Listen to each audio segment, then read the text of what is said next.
Fala pessoal, tudo bom? Esse é o oitavo vídeo da série de vídeos que nós estamos fazendo aí para fazer uma análise do ciclo de refrigeração no diagrama de Mollier. Tá? Nesse vídeo a gente vai fazer uma análise da variação da linha de entropia, né? A variação dessa linha rosada aqui ao lado direito do gráfico, né? É a linha de compressão, certo? Nela a gente vai fazer a análise dessa variação dela para o lado direito do gráfico, ou seja, tendo uma variação no superaquecimento, aumentando o superaquecimento do sistema, o que acontece aí com as propriedades termodinâmicas envolvidas e o que isso significa, a reação disso no equipamento, no ciclo de refrigeração. Beleza? Então a gente sabe aqui que esta região é a região de superaquecimento, certo? Aqui a gente fez no vídeo anterior, eu recomendo se você não assistiu, a gente fez uma análise aí do superaquecimento e do subresfriamento no ciclo de refrigeração real, né? E nesse vídeo a gente ensina a fazer a leitura, caso você não saiba fazer. Nesse vídeo anterior, aí, o vídeo de número 7, a gente faz essa análise, tá ok? E também tem alguns vídeos anteriores aí, o vídeo 6, o vídeo 5, etc., que te auxilia aí a entender o diagrama de Mollier e ler cada uma das propriedades, tá? Hoje a gente vai fazer uma análise aí da movimentação aqui da linha de entropia e o quanto isso influencia também nas temperaturas do ciclo e na variação de volume específico, ok?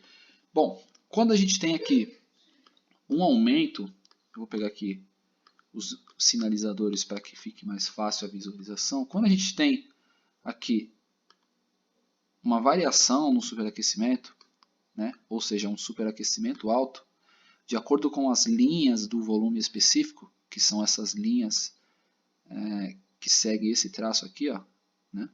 Quando a gente tem essa variação, a gente tende a aumentar o volume específico do fluido refrigerante. Tá? Vale ressaltar que aqui nós estamos estudando as propriedades termodinâmicas do fluido refrigerante. Então, quando há essa variação de superaquecimento, nós temos um aumento do volume específico. Tá? E isso ocasiona o quê?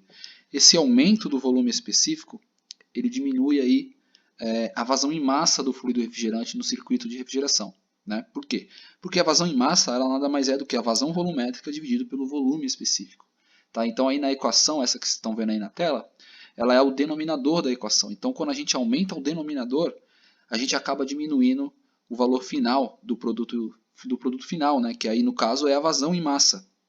Então, a gente entende que se a gente aumenta o superaquecimento, ou seja, se nós temos um superaquecimento alto, a gente, por consequência, a gente acaba perdendo o rendimento do sistema.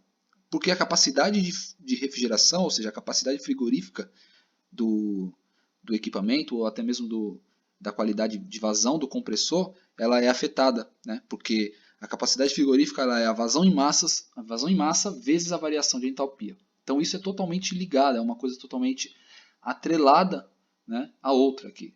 As propriedades elas são unidas numa substância. Então o que você mexe em uma propriedade termodinâmica, você afeta em outro ponto. Tá? Então quando nós temos aqui, fora isso, né, esse aumento de superaquecimento, a gente sabe que acaba aumentando a temperatura no ciclo. A gente sabe que se nós aumentamos, vou pegar aqui sinalizadores para a gente estudar, se a gente aumenta o superaquecimento, vamos supor que a gente traga esse superaquecimento bem grande, assim, bem absurdo, para que haja um entendimento melhor. A gente também aumenta aqui o superaquecimento na descarga, né? Que também é conhecido como superaquecimento de descarga. Então, quanto maior o superaquecimento, maior o superaquecimento de descarga. E quanto maior o superaquecimento, maior o volume ocupado pelo fluido, né, o volume específico. Né? E se eu aumento esse volume específico, como eu disse para vocês, eu diminuo a vazão em massa. Né? E se eu diminuo essa vazão em massa, a gente diminui a capacidade do equipamento, né? Reformulando aquilo que eu disse para vocês. E se eu aumentar o subresfriamento, que esse é um outro ponto que a gente vai analisar, a gente aumenta também aqui a variação entálpica. Mas vamos voltar aqui para esse ponto. Então, se a gente aumenta o superaquecimento, a gente aumenta também aqui o superaquecimento na descarga. Isso faz com que haja uma alta temperatura na descarga do compressor. Né? E a gente sabe que isso pode causar um problema chamado...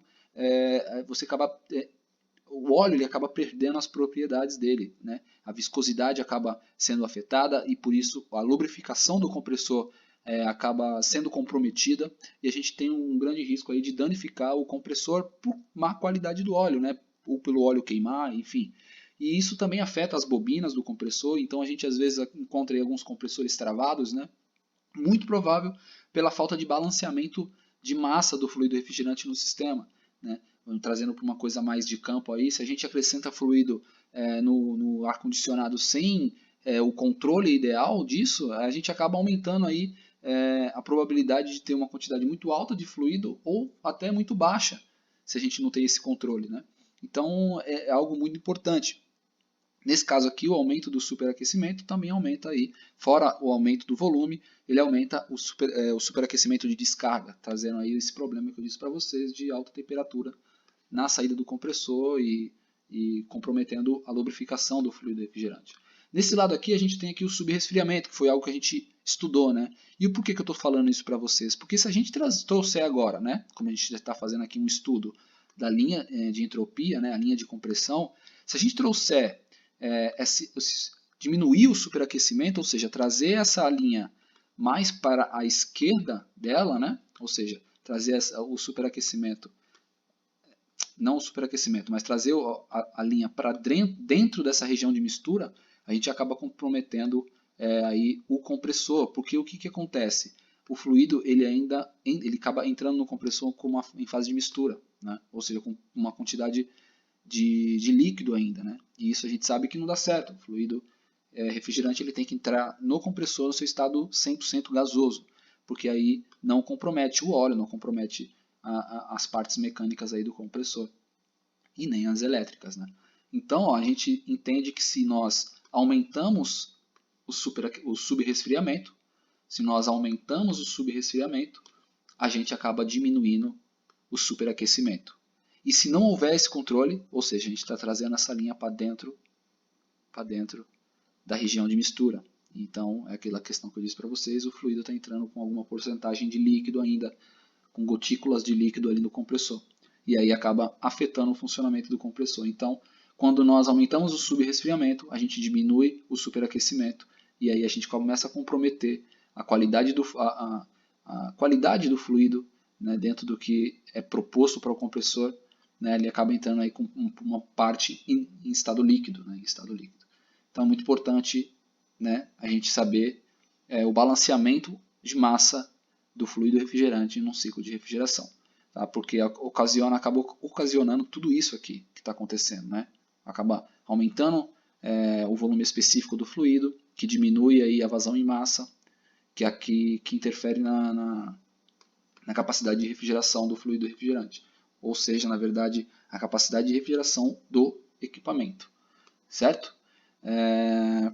Então é muito importante, né, a gente entender aí o balanceamento do fluido refrigerante no sistema, né? Por isso que quando o fabricante ele manda aí, por exemplo, num ar-condicionado o fluido refrigerante para um determinado comprimento de tubulação, ele te dá um padrão para que você abasteça aí a quantidade restante em massa, né? Porque aí tem o controle real, o controle na verdade ideal, para que continue ainda havendo aí o balanceamento do fluido no sistema. Certo? Espero ter ajudado em alguma coisa. Qualquer dúvida, vocês podem colocar aqui nos comentários, tá? Caso você não saiba o que a gente está falando aqui, tem uns outros vídeos anteriores que pode exemplificar, na verdade, facilitar o entendimento do que você está vendo aqui agora. Beleza? Um abraço.